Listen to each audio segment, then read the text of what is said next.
तो fats and oil के अंदर किस किस टाइप की रिएक्शन होती है, तो उसके अंदर अपन 4 तरह की रिएक्शन अपने सिलेबस के अकॉर्डिंग देखेंगे। सबसे पहली अपने पास आती है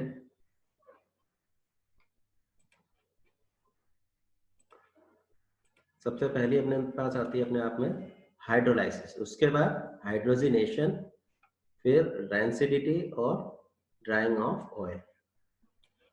हाइड्रोलाइसिस के अकॉर्डिंग अपन देखते हैं तो हाइड्रोलाइसिस मतलब हाइड्रो मतलब वाटर की प्रेजेंट में किसी का टूटना, ठीक है।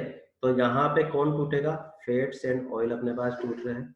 तो फैट्स जो अपन बोल रहे थे वो अपने आप में क्या थे, ट्राइग्लिसराइड थे। तो इस फॉर्म में अपने पास में ट्राइग्लिसराइड फॉर्म में अपन क्या देख रहे हैं, फैट्स एंड ऑयल अपन को दिख रहे हैं।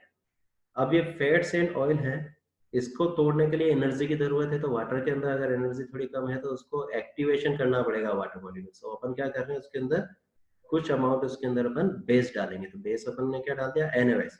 तो एक्वस सॉल्यूशन के फॉर्म में अपन जो बेस डाल रहे हैं, जिसकी वजह से हाइड्रोलाइसिस हो रही है। अब हाइड्रोलाइसिस में अपने आप में क्या होगा, कहाँ से ये ब्रेक डाउन होगा, यहाँ से इसका ब्रेक डाउन होगा। तो जब अपन यहाँ पे फेट बना रहे थे तो वापस किससे बन रहा था, ग्लिसरॉल। तो वापस ग्लिसरॉल अपने आप में टूटेगा, और जो भी जो फैटी एसिड अपन यूज कर रहे थे कार्बोक्सिलिक एसिड के फॉर्म में, तो वो कार्बोक्सिलिक एसिड जो अपने पास फैटी एसिड है वो उसके साल्ट के फॉर्म में अलग हो रहा है। मतलब जो साल्ट के फॉर्म में ये अपने पास आ रहा है, ये डिजोल्व फॉर्म में उसके अंदर अपने आप में बना रहेगा, ठीक है। क्यों बना रहेगा, क्योंकि ये सॉल्ट फॉर्म है। तो सॉल्ट फॉर्म अपने आप में क्या होता है, सबसे ज्यादा जो अपने पास है डिकम्पोज होकर अपने आप में आयनिक फॉर्म में बने रहते हैं, ठीक है। तो उनका डिसोल्यूशन 100% होता है। तो भले ही तुम यहाँ कहो कि ये अपने पास स्ट्रॉन्ग बेस से आया और ये वीक एसिड से आया, मगर आयनाइजेशन उनका पूरा पूरा होगा। साल्ट का कभी भी इनकम्प्लीट आयनाइजेशन नहीं होता, पूरा आयनाइजेशन होता है। तो यहाँ पे अपने पास लिखा हुआ है हाइड्रोलाइसिस ऑफ फैटी एसिड, तो यहाँ पे इक्वल टू मेकिंग सॉल्ट। तो क्या बन रहा है, सॉल्ट बन रहा है, जिसको अपन क्या कह रहे हैं, सैफोनिकेशन रिएक्शन कह रहे हैं। तो it is a process that produce salt. तो अपने आप में जब भी अपन सॉल्ट बनाते हैं तो यही प्रोसेस अपन यूज करते हैं। यहाँ पे अपन क्या देख रहे हैं, hydrolysis yield the salt of carboxylic acid and glycosides, और इसको अपन क्या करें, और सॉफ्ट सॉल्यूशन। तो ये अपने आप में पूरा क्या है, सॉफ्ट सॉल्यूशन। अब किस तरह का सॉफ्ट बना रहे हैं वो किसके ऊपर डिपेंड कर रहा है कि किस तरह का अपन बेस वहां पे यूज कर रहे हैं। एक अपन बोलते हैं पोटाश वाला और एक अपने पास हो गया सोडियम वाला। तो अपने पास यहाँ अगर अपन पोटेशियम यूज करते हैं तो यहाँ पे जो सॉफ्ट बनेगा उसको अपन बोल देते हैं सॉफ्ट सॉल्ट, ठीक है। अब यहाँ पे सोडियम और पोटेशियम वाले सॉल्ट ही क्यों यूज करते हैं, क्योंकि ये आसानी से आयनाइज हो जाते हैं।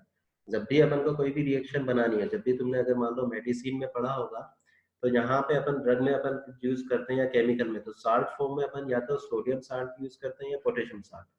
तो उसका मेन कंसेप्ट क्या है, उसकी वजह से उसका आसानी से आयनाइजेशन हो जाता है। तो यहाँ पे भी अगर अपन इसको वाटर में डिजोल्व कर रहे हैं सॉल्ट को, तो इसके अंदर Na+ आसानी से जो अपने पास नेगेटिव और पॉजिटिव चार्ज, ये आसानी से इजीली से अपने आप में डिजोल्व हो जाएंगे अलग, ठीक है। तो इसीलिए अपन सोडियम और पोटेशियम वाले अपन जनरली यूज करते हैं, ठीक है।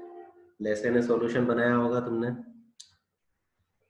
तो यहाँ पे इसके अंदर रिएक्शन हाइड्रोलाइसिस के अंदर जो अपने पास सॉफ्ट सॉल्यूशन बन रहा है, तो यहाँ पे कार्बोक्सिलेट आयन अपने आप में इस फॉर्म में मिल रहा है। तो ये कार्बोक्सिलेट आयन नेगेटिव चार्ज वाला, और उसके साथ में ये एक लंबा R ग्रुप, ठीक है, जो अपन फैटी एसिड में देख रहे हैं। तो यहाँ पे जो अपने पास कार्बोक्सिलेट आयन वाला ये जो ग्रुप है वो अपने पास किस नेचर का है, पोलर नेचर का है।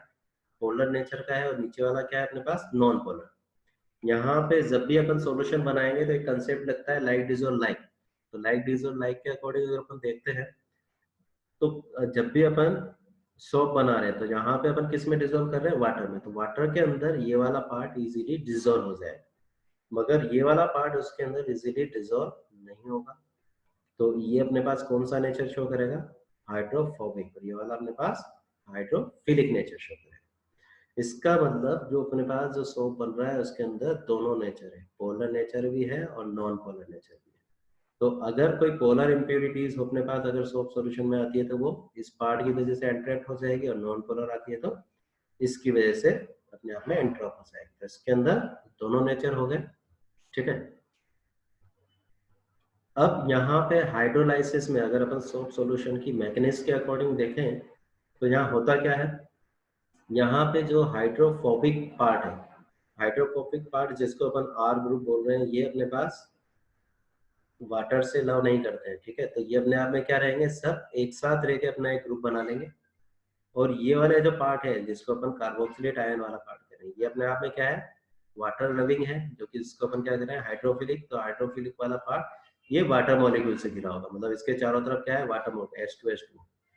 अब अगर मान लो किसी तरह की इम्प्यूरिटीज अपने पास मिलती है जो अपने पास में क्या है कि हाइड्रोफोबिक नेचर की, तो हाइड्रोफोबिक नेचर की इम्प्यूरिटीज यहाँ पे एंट्रैप हो जाएगी। ये 2D में है, 3D के अकॉर्डिंग अपन देखें तो एक बोल लाइक स्ट्रक्चर जिसके बीच में जो भी इम्प्यूरिटीज होगी यहाँ पे एंट्रैप होगी। तो ये अपने आप में एक मिसेल कंसंट्रेशन बन गई, ठीक है। तो एक कंसंट्रेशन, एक वर्ड यूज करते हैं CMC, critical micelle concentration. Critical micelle concentration के फॉर्म में ये अलग अलग मिसेल पार्टिकल बनाएंगे और जब इसके ऊपर वॉश आउट करेंगे तो वाटर से, तो इम्प्यूरिटीज वहां से अपने आप में अलग हो जाती है। तो इस तरीके से अपन क्या करें, molecules is containing the non-polar R group in polar water solvent form the specific cluster called as the micelles। तो ये अपने आप में एक तरीके का मिसेल बन जाएगा। तो इस तरीके से फैट्स एंड ऑयल अपने पास हाइड्रोलाइसिस रिएक्शन देते हैं। नेक्स्ट रिएक्शन अपने पास आती है हाइड्रोजेनेशन। हाइड्रोजेनेशन रिएक्शन अगर अपन बात करें तो क्या कर रहे हैं अपन, अब इसके अंदर हाइड्रोजन, हाइड्रोजनेशन, तो हाइड्रोजन का जुड़ जाना। तो यहाँ पे क्या हो रहा है, conversion of unsaturated to saturated fatty acid using the hydrogen gas on the surface of a metal catalyst such as platinum, palladium और निकल।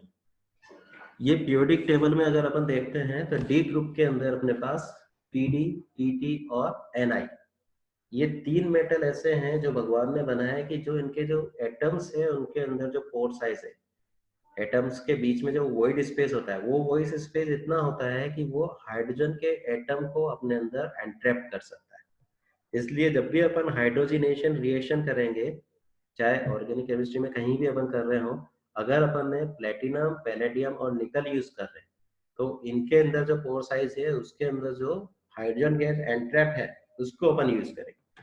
तो उसको यूज करने के लिए अपन क्या करते हैं, जब भी इन मेटल को अपन हीट अप करेंगे तो इनके अंदर जो हाइड्रोजन जो वॉइड स्पेस में, वो वॉइड स्पेस से बाहर निकलेगी और वो जो हाइड्रोजन जो होगी वही क्या करेगी, अनसैचुरेटेड जो फैटी एसिड जो अपने पास है, जो फैट्स के अंदर अनसैचुरेशन वाला पार्ट है, उसको सैचुरेशन वाले फैट्स के अंदर कन्वर्ट कर दी। तो सैचुरेशन वाला पार्ट कहाँ कन्वर्ट हो गया, अनसैचुरेशन वाला सैचुरेशन में। तो अनसैचुरेशन कंडीशन थी, तो जिसको अपन फैट्स को अपन क्या बोल रहे थे, ऑयल। जो लिपिड वाला पार्ट है उसको अपन बोल रहे हैं ऑयल। सैचुरेशन हो गया तो उसी को अपन ने क्या कह दिया, फैट में कन्वर्ट हो गया, मतलब लिक्विड से अपन सॉलिड स्टेट की तरफ बढ़ रहे हैं। अगर मान लो टोटली अपने पास सैचुरेशन नहीं होता है तो वहां पे अपने पास फैट्स किस फॉर्म में मिलेगा, अपने आप में सेमी सॉलिड फॉर्म में अपन को नजर आएगा, ठीक है। अब यहाँ पे जैसे प्लेटिनम है, इनकी सरफेस है, इनके वॉइड स्पेस है, तो यहाँ पे अपन जनरली इनमें से हाइड्रोजन एटम्स लिखला और उसने अपने आप में क्या कर दिया, हाइड्रोजनेशन रिएक्शन कर दी, ठीक है।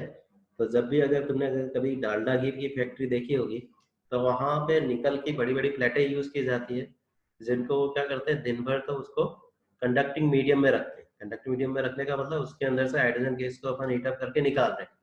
जब इंडस्ट्री में से वर्कर चल जाते हैं तो उन प्लेटों को निकाल के ग्राउंड में रख देते हैं। तो वो किस लिए रख देते हैं कि वो वापस ठंडी हो, तो वो अपने अंदर क्या कर ले, हाइड्रोजन एटम को एटमॉस्फेयर से एंट्रैप कर ले। अब यहाँ पे हाइड्रोजनेशन में भी अपने दो पार्ट कर दिए, एक तो अपने कर दिया पार्शियल हाइड्रोजनेशन। पार्शियल हाइड्रोजनेशन का मतलब क्या हो गया, where the conditions are adjusted ensure that only the sum of the double bonds are hydrogenated while the other are left in place, ठीक है, and resulting in a soft and spreadable product, ठीक है। तो यहाँ पे अपने पास क्या हो गया कि पार्शियली अपन कह रहे हैं, तो पार्शियली में अपने पास क्या हो गया कि पूरे पूरे अपने पास जो अपने पास अनसैचुरेटेड फैटी एसिड था वो पूरा पूरा अपने आप में क्या हो गया, कन्वर्ट नहीं हुआ है। पूरा पूरा अपने आप में क्या जा रहा है, सैचुरेशन नहीं हो रहा है, मतलब कुछ ना कुछ उसके अंदर डबल बॉन्ड अपने आप में है, तो ये अपने पास में सेमी सैलिड फॉर्म अपन को नजर आ जाएगी। ठीक है, दूसरी अपने पास आ गया complete hydrogenation. Complete hydrogenation form में अपन क्या कर रहे हैं कि जो भी डबल बॉन्ड थे सारे डबल बॉन्ड अपन ने क्या कर दिए, सैचुरेटेड कर दिए। ठीक है, तो यहाँ पे while the produce the fully saturated fatty acid and lead to a hard, अपने पास क्या हो गया लाइक प्रोडक्ट। तो अपने पास हार्ड प्रोडक्ट के अपन कहते हैं, तो वहां पे अपने पास हार्ड फॉर्म अपन को दिख जाएगी। तो पार्शियली और कंप्लीट फॉर्म में अपन हाइड्रोजनेशन कर रहे हैं। यहाँ बगल में डालडा घी बनाया हुआ है तो ये अपने आप में क्लियर कर देता है। हाइड्रोजनेशन प्रोसेस अपने पास है तो वो अपने आप में किस तरीके से अपने पास हाइड्रोजनेशन हो रहा है, यहाँ एक एग्जाम्पल के तौर पर अपने आप में बताया हुआ है। तो लिनोलिक एसिड, अभी अपन ने लिनोलिक एसिड देखा था, यहाँ अपन ने किससे एब्रिविएशन किया था 18 to 912। तो 18 का मतलब ये जो अपने पास जो चेन है इसको अगर अपन देखें तो कार्बन की चेन कितनी है 18 की है। ठीक है, तो 18 इसके अंदर कार्बन चेन है फैटी एसिड के। अब उसमें भी अपने पास क्या हो रहा है कि 9 पोजीशन पे 18 टू 9 12, तो 9 पे अपने पास क्या है डबल बॉन्ड, 12 पे अपने पास डबल बॉन्ड है।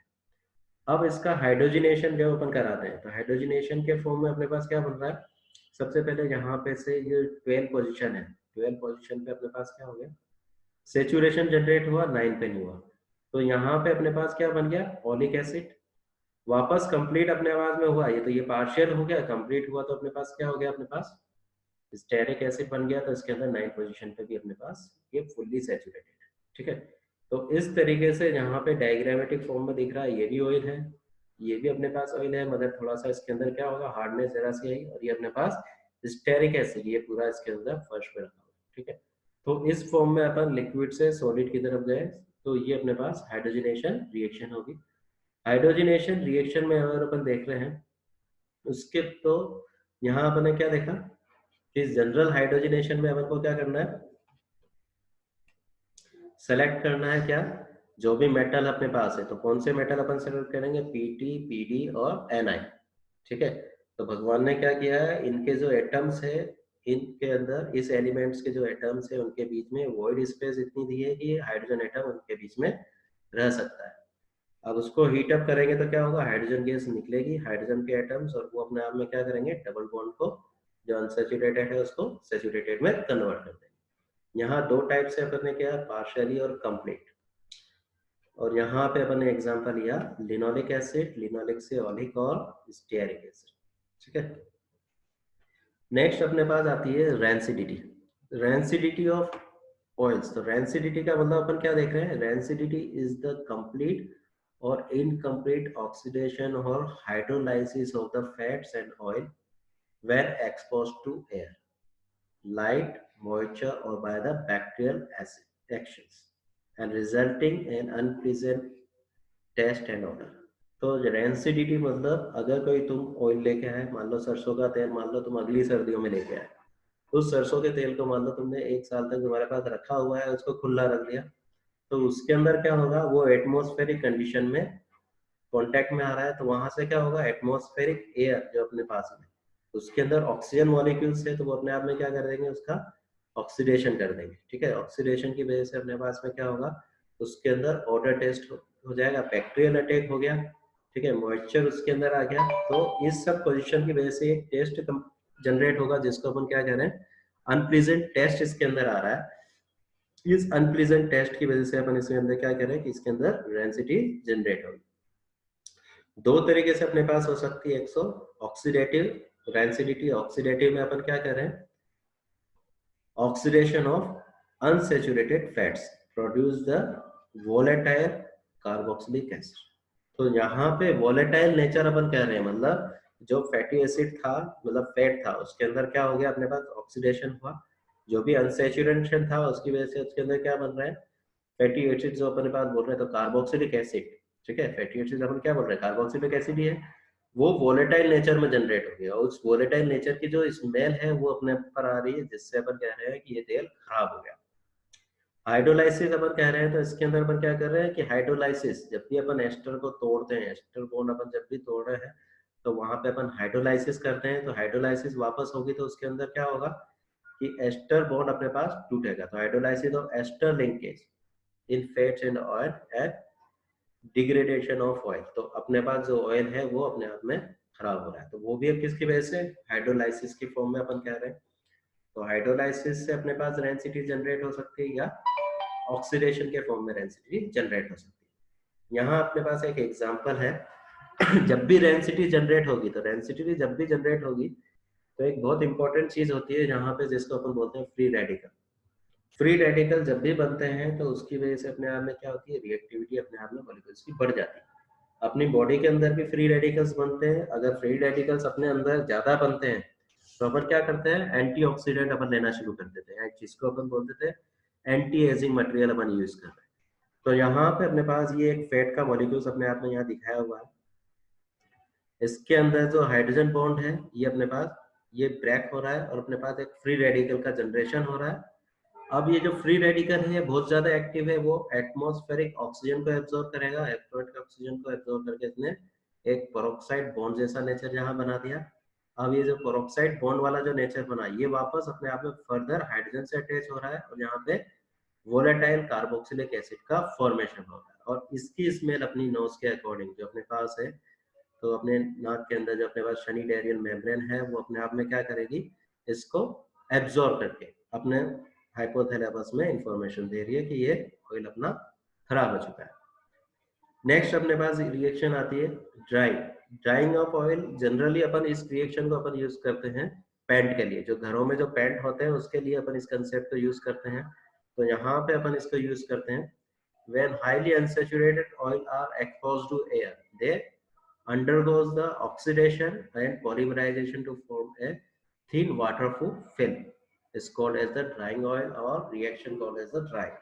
तो जनरल केस में क्या हो रहा है, जो भी इस तरह का ऑयल आप यूज कर रहे हैं अनसेचुरेटेड, वो अपने आप में किस फॉर्म में दिख रहा है, ये अपने पास में फैट अपने पास अपन यूज कर रहे हैं, ठीक है। अब इसके अंदर ऑक्सीडेशन हो रहा है तो वापस पेरोक्साइड बॉन्ड अपने जैसे पहले देखे उसी तरीके से अपने पास बॉन्ड बन रहा है। यहाँ पे ये जो अपन कर रहे हैं, यहाँ अपने पास क्या कर दिया, कैटेलाइज यूज कर दिया, कोबाल्ट कैटेलाइज ड्राइंग प्रोसेस।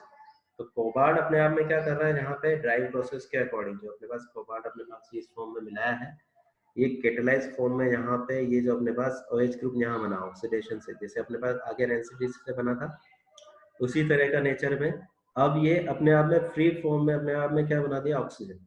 तो ये अपने पास जब फ्री फॉर्म में जो अपने पास फ्री रेडिकल बन रहा है, तो फ्री रेडिकल जब भी बनते हैं तो रिएक्शन लंबे टाइम तक चलती है, ठीक है। तो इसको अपन बोल देते हैं चेन रिएक्शन। अगर तुमने यहाँ पे अगर पढ़ा होगा तो 11th क्लास में हेलोजिनेशन रिएक्शन पढ़ी होगी एल्केन के साथ में, तो एल्केन के साथ में फ्री रेडिकल यूवी लाइट के फॉर्म में अपन करते हैं, तो वो चेन रिएक्शन लंबी चेन रिएक्शन बनती है और बहुत सारे प्रोडक्ट इंटरमीडिएट फॉर्म में बन जाते हैं। वही कंसेप्ट यहाँ पे चल रहा है, यहाँ क्या हो रहा है, जो भी अनसेचुरेटेड है वो फ्री रेडिकल फॉर्म में बना रहा है, किसी कैटेलाइज फॉर्म में बना रहा है, या एटमॉस्फेरिक कंडीशन या एयर कंडीशन में एब्जॉर्ब हो रहा है, और उसकी वजह से जो पॉलीमर बन रहे हैं वही अपने लिए एडवांस्ड फॉर्म में अपन उसको यूज कर रहे हैं, और वही पॉलीमर अपने पेंट इंडस्ट्रीज में अपन उसको यूज में ले लेते हैं। तो आज हमने क्या किया, यहाँ पे जो भी रिएक्शन थी इंपॉर्टेंट रिएक्शन के फॉर्म में अपने इसको समझा। तो कौन कौन सी रिएक्शन अपन ने यहाँ देखी, हाइड्रोलाइसिस के फॉर्म में अपने देखा जिसको अपन कह रहे हैं सेफोनिफिकेशन रिएक्शन, ठीक है। यहाँ अपने पास सॉप का फॉर्मेशन हो रहा है, इसके अंदर अपन ने दो पार्ट कंसीडर किए, एक तो पोलर पार्ट और एक नॉन पोलर पार्ट, ठीक है। इसके बाद में अपन ने मिसेल फॉर्मेशन को समझा कि मिसेल क्या है, किस तरीके से इम्प्यूरिटीज को अपन अलग कर सकते हैं, इम्प्यूरिटीज किस नेचर की है। हाइड्रोजिनेशन नेचर में हमने पढ़ा कि कौन कौन से मेटल अपन हाइड्रोजिनेशन में यूज करेंगे, प्लेटिनम, पैलेडियम और निकल, जिनके अंदर जो ये मेटल्स हैं इनके अंदर जो एटम्स का वॉइड स्पेस है वो इतना होता है कि इसके अंदर सिर्फ हाइड्रोजन एटम ही स्पेस ले सकता है, तो उनको हीट अप करेंगे तो जो हाइड्रोजन निकलेगी वो अनसेचुरेटेड पार्ट को सेचुरेटेड पार्ट में कन्वर्ट कर रही है। इसमें भी दो पार्ट अपन ने यूज करे, पार्शियल और कंप्लीट। पार्शियल का मतलब टोटली अपने पास में बीच में अपने पास क्या गया, कुछ अनसेचुरेटेड बॉन्ड इसके अंदर रह गए, और कंप्लीट के अंदर टोटली सेचुरेशन हो गया। उसके बाद यहाँ अपन ने एक एग्जांपल लिया linoleic acid, oleic acid, stearic acid का। रेंसिडिटी में हमने देखा कि एटमॉस्फेरिक कंडीशन में, एटमॉस्फेरिक एयर, बैक्टीरियल कंडीशन और मॉइस्चर के फॉर्म में अपने आप में क्या हो रहा है, रेंसिडिटी जो अनप्लीजर स्मेल आ रही है वो किसकी वजह से आ रही है, जो वोलेटाइल नेचर के कार्बोक्सिलिक एसिड अपने पास बन रहे हैं। इसमें भी दो प्रोसेस हो गए, हाइड्रोलाइसिस के फॉर्म में या ऑक्सीडेशन के फॉर्म में अपने इसको समझा। यहाँ पे अपने एक रिएक्शन देखी जिसको अपन बोल रहे हैं फ्री रेडिकल रिएक्शन, जो अपने आप में एक चेन रिएक्शन होती है। ड्राइंग के फॉर्म में अपन ने देखा तो जहाँ अपन क्या कर रहे हैं कि पॉलीमर फॉर्मेशन हो रहा है ऑक्सीजन के फॉर्म में, ये भी अपने आप में रेसिड्यू जैसा ही कंसेप्ट हो गया। यहाँ पे अपने पास ऑक्सीजन के रूप में यहाँ कैटेलाइज फॉर्म में अपन यूज कर रहे हैं, तो कैटेलाइज क्रॉसिंग के रूप में अपने पास पॉलीमर के फॉर्म में यहाँ पे अपने आप में फॉर्मेशन हो। तो इस तरीके से हमने फैट्स एंड ऑयल के अंदर जो अपने पास रिएक्शन है उसको हमने कंप्लीट किया।